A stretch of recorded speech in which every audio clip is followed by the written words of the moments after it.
Peace, peace. What's good? Let's see here. Ooh, chat. Peace, peace, everybody. What's going on? Minister Jew in the building. What's up? What's up, everybody? How y'all doing out there tonight? How y'all doing out there tonight? Cool, cool. Y'all can hear me out there? All right, that's what it is. Yo, yo, yo. What it do? What it do? What it do? What it do? Hey, hey, Jamie, Tanisha, Catherine, right? Official Boss Carry Supreme, salute. Izzy, what's good? Jones, J. Jones, peace, what's good? What's good? How y'all doing out there, man? So yeah, man, I just wanted to jump on here and chop it up with you guys. As you may know, I do have a webinar tonight, a presentation tonight, in roughly about an hour, going on at about 9 p.m. Eastern. And the title of it is called The Four Quantum Rituals, where we're going to be getting into some serious mind science tonight in relationship to learning how to alter your circumstance and situation in relationship to how ritual is actually used. I shared earlier a story from it was a writer who wrote a novel, a book, a quote unquote fiction. And in this fiction, he wrote about how a 5-star basketball recruit would eventually go to a black college, specifically the university, Howard University. He wrote this book maybe about a year or so ago, right? Now, you may say, okay, Drew, that's just, a author writing a fictional piece and, whatever. But do you know that it ain't never been no 5-star recruit to go to a black university? It doesn't happen, right? They go to, the top tier programs in relationship to basketball, the Carolinas, the Dukes, the Michigan States, the Michigans, the Arizonas, the UCLAs, the big boy joints, right? And so earlier this year, one of the top recruits in all of high school basketball committed to go to Howard University. Major breakthrough in college sports. Now, it didn't get a lot of press, like extended press. Of course, ESPN reported on it, but it didn't get this extended clip of press because it really doesn't bode well for the traditional universities where the big time names go to play college basketball, and these colleges make buku money off these supposedly, allegedly student athletes, and they get very little, if at all, any compensation for their talent, and the university is getting paid. But all of that is the politics of it all. What I'm here to talk about is the phenomenon of how the pen, right, and imagination creates reality. This gentleman wrote a fictional piece a year earlier, right, that a 5-star recruit would be going to Howard University. Very specific, right?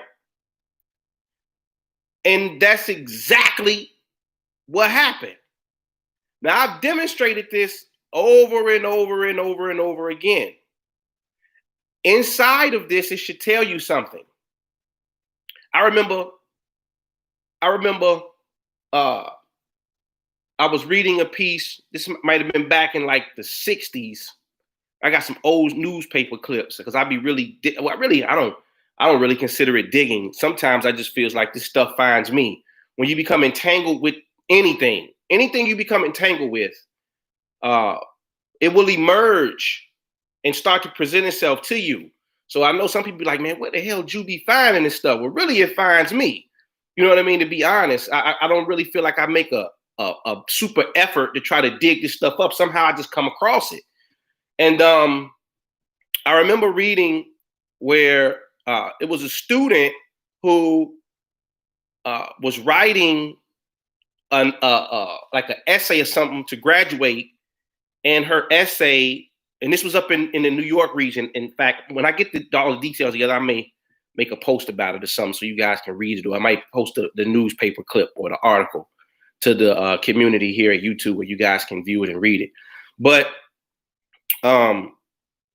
she had a story. She wrote a story, and in her story, she talked about how these two men were gonna rob the Queen Elizabeth cruise liner.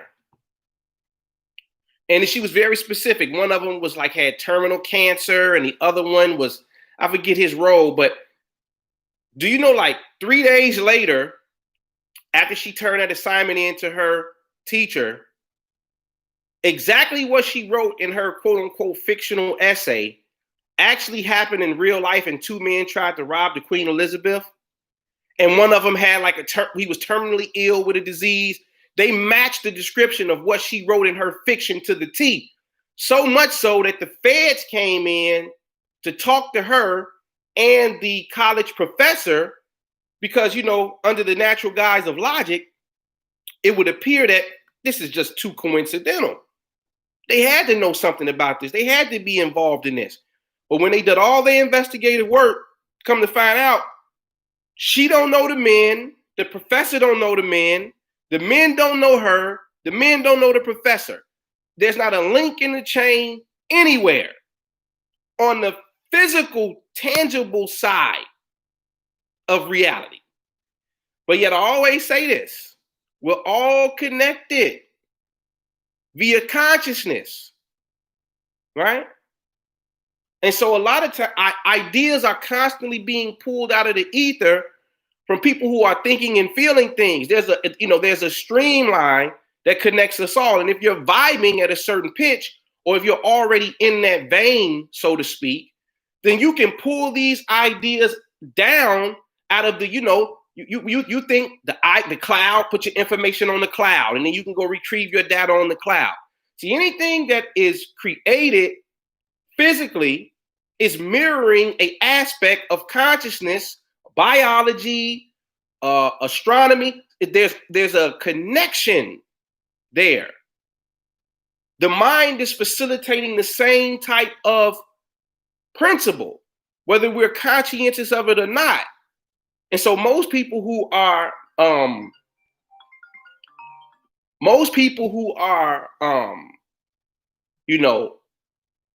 unaware of these universal principles and laws, the best that they can get out of it is, oh, that's a coincidence. Or they'll say, man, that's weird. And then the mind has a way of snapping back to just write it off and say, oh, well, I don't know. And then you just keep going on about your everyday regular life. Me, I've looked at these things and say, wait a minute, Jew. There's something else going on here. Yeah, it's weird. Yeah, it's a coincidence. But why? How? Right? And so in these stories, what you'll find out is that there's an art to manifesting, and being very detail orientated is very important. Right? So Foresight. I got something in my memberships where we We call it quantum field trips, right? I let you guys inside the world of the quantum imaging membership, right? If you're interested, visit the website, sign up tonight, right? Premium membership, quantum imaging. We do webinars, conference calls, guided visualization, 2 techniques every month. Any new techniques that get created, everybody gets it right off the bat. It's free admission to all of my public webinars. So the webinar that I'm doing in about 45 minutes, if you're a member, you get to participate for free. I never charge my members for any public webinars that I do, right? That's a perk for coming along and taking this ride and participating in your own greatness and investing in your own future by utilizing and taking mind science very, very seriously. But there's a couple passages in scripture. And so I'm always going to bring it back there. If you're new to Minister Jew, I'm not the typical minister, shall we put it, right? I like to dig a little deeper beneath the surface material of what's being presented to get the psychological understanding of scripture, right? And to pull it out and to make it a first person experience, right? Because after all, it does say in the scripture, and the volume of the book is all about you. It's about you. It's the stories woven together to communicate and convey an idea of understanding and wisdom about how the mind works. So you see all through scripture, you shall be renewed, right? To be renewed in the mind is the passage, right? They keep making these, and as I thought it, so shall it be. That's in the book of Isaiah. As a man thinketh, so is he. It's all through the text. It's all through the text. So they keep making this relationship between thought and consciousness and what comes by way of what a man thinketh. A man shall say something and decree it, and it shall pass. So they keep relating the two things of mind and speech interlocked together to create a phenomenon. So I'm concerned with how do we create the phenomenon, right? More so than the typical theology of what 99% of the population is utilizing the book for, right? And so I'm gonna give you 2 passages in the Old Testament tonight, and I'm gonna wrap this thing up because I got to get ready and get the roster together for tonight. There's a passage in I think it's 2 Kings 3:17, maybe, where Elisha, they say he's, the Spirit of the Lord came upon Elisha, right? Right? So intuition, right? Foresight, right? Came upon Elisha. And he was told to do what, Jew? The Spirit of the Lord told Elisha, go and dig these ditches here. Go and dig these holes here, because in this valley, there's going to be rain and it's going to be plenty of water so that you and your people will be able to eat here for eons and eons and eons. But he told them, but you won't see any rain anytime soon. But still go dig the ditch because there will be rain here. What's the message behind that story, Jew? See, it's another passage in Jeremiah where it talks about, it talks about how we need to prepare ourselves, right, to accept the idea of Christ consciousness. But what are they really saying, Jew? How do you prepare yourself, right? And then you see it again in the book of Matthew. When you pray, pray as though you've received it already. Even though you ain't got it, pray like you do got it. So there's something about foresight, right, that they are implying through these wonderfully woven together stories to get you to go on a quantum field trip. right? Like this picture behind me, this is a prime example. I was living, listen, I've always thought bigger, right?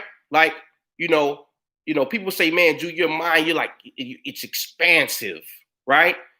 And so I remember I was living in an itty bitty little apartment, right? Itty bitty apartment, you know, I don't know, 500 square feet maybe, right? And I went and bought this huge picture, right? And people in my family would come over and they would say, why you got that big old picture in this little bitty old apartment? Like, it just looks weird, right? And I wasn't even up on, like, not conscientiously up on these principles. But as I look back at different stages of my life, I was enacting these things already. Now I got a nice size house, right? This picture looks beautiful on my nice size wall. And now it just looks like it makes perfect sense. So, like I tell people, like Elisha was told to what? Go dig the ditches anyway. You ain't got to see the water. Right? So, what we do in the memberships, I tell people go take quantum field trips. You want the car? Go to the car. You ain't got the money? That's fine. Just go to the car lot, sit in that bad boy. Take it for a test drive. Let me give y'all a story. This is one of the members. This was maybe like 2 or 3 years ago. She wanted a house. Her situation at the time, she wasn't in the proper situation to be able to acquire this particular house, right? And so I never forget, it was a call one Sunday, quantum imaging call, conference call, webinar. I think it was a webinar or something on a Sunday. And we're having a conversation, and she's like, Jew, I'm in a situation. I got my kids, da da da da da. We need a place to go, da da da da da da da. Right? And I really would like a house, but I'm just not in the position, da da da da da. I said, what do you mean you're not in a position? We don't talk like that around here. Right? So I said, it's a house that you say that you like. This is what I told her to do. I said, look, take them kids. Y'all go grocery shopping, right? Take them kids. Y'all go grocery shopping. And I said, pull up to the house that you like and act like y'all taking groceries into the house. And I know people like, huh? She did it. 2 months later, I got a testimonial from the sister. Jew, we moving into that same house. I can't believe it. And a series of events unfolded, right? Right? A series of events started to unfold. Right? And it happened so naturally. It feels like it was going to happen anyway. A lot of times that's what happens. It swoops in, right? A lot of times they tell you that you don't even recognize your own harvest, right? But it happens in a very natural way. And then when you look back, you be like, dang, I just was thinking about that 2 months ago, or a month ago, or da da da da da da da. Right? There's another passage in 1 Kings 18th chapter where Elijah tells one of his servants, and I got to get off here because I got to get ready for tonight. I got to get these links together. He tells his servant, he says, look, it's about to be a huge storm come through here, right? It's about to be raining up something crazy, thunderstorming like mad, right?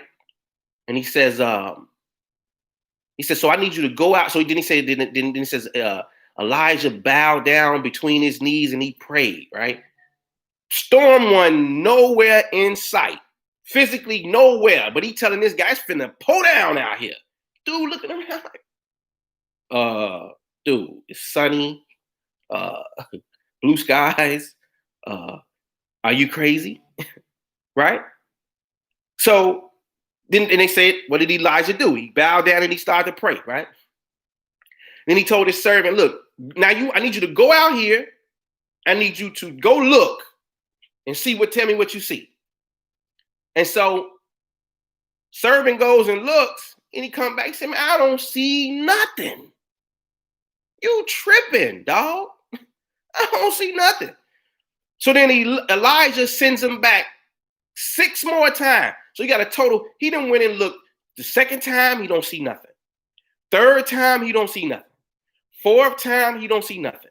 Fifth time, he don't see nothing. Finally, on the 7th trip, he goes and he says, you know, I see a small cloud about the size of a human hand coming up over the horizon. And then Elijah takes that sign and says, okay, now go run and tell the king that it's about to go down out here and everybody needs to go run for da-da-da-da-da-da-da. So what's the moral of that story? What's the esoteric science behind that story? See, when you're working on when your goal is in the developing room of your mind, right? Things are not gonna always appear externally right away. So in the book of Habakkuk, when it tells you, if it be long, wait, for it is sure, and it will not be late. And so tonight, we're gonna talk about the delayed solar ritual, right? We're gonna talk about the 4 moons ritual, right? Because they're trying to tell you in here that as you persist, the evidence will start to appear. But if you do nothing, then nothing happens. You see? So, man, it's going down tonight. Visit the website. Matter of fact, let me see if I could drop the link right here. Let's see. Okay, I just dropped the link in the chat, right? So if y'all interested, it's going down in about a half hour. You know what I mean? We about to get it in. The link's about to go out in about 20 minutes or so. Click the link. You see it in the chat. It'll take you right to, it'll take you right to my website. You'll be able to purchase the presentation tonight. If you can't make it live tonight, you can still purchase it because it will be recorded, and the recording goes out tomorrow morning to all of the participants. So you'll be able to see everything as if you were actually there live and be able to take the information, utilize it. Tonight, we're talking about implementation, right? I'm going to do a little case study tonight because people know me for that. But tonight, we're going to do a lot of implementation, right? And so I'm excited. I hope you guys are just as excited. It feels good to be back on YouTube. I took a long hiatus, but I'm going to utilize this platform a little bit more because it does bode well for everybody involved. So if you're interested, man, visit the site, click on the link in the chat, or visit the site, theimaginationguru.com. Go to the shops tab, scroll down to webinars, and you'll see it there, the 4 quantum rituals taking place tonight at 9 p.m. Eastern. So we about 30 minutes out from that window. I just want to come over here real quick and kick it with y'all to drop this link and drop these jewels. Hopefully you guys can take something from this small demonstration here and add it to your life. And I hope it magnifies whatever you have of glory in your heart times 10. So with that, peace.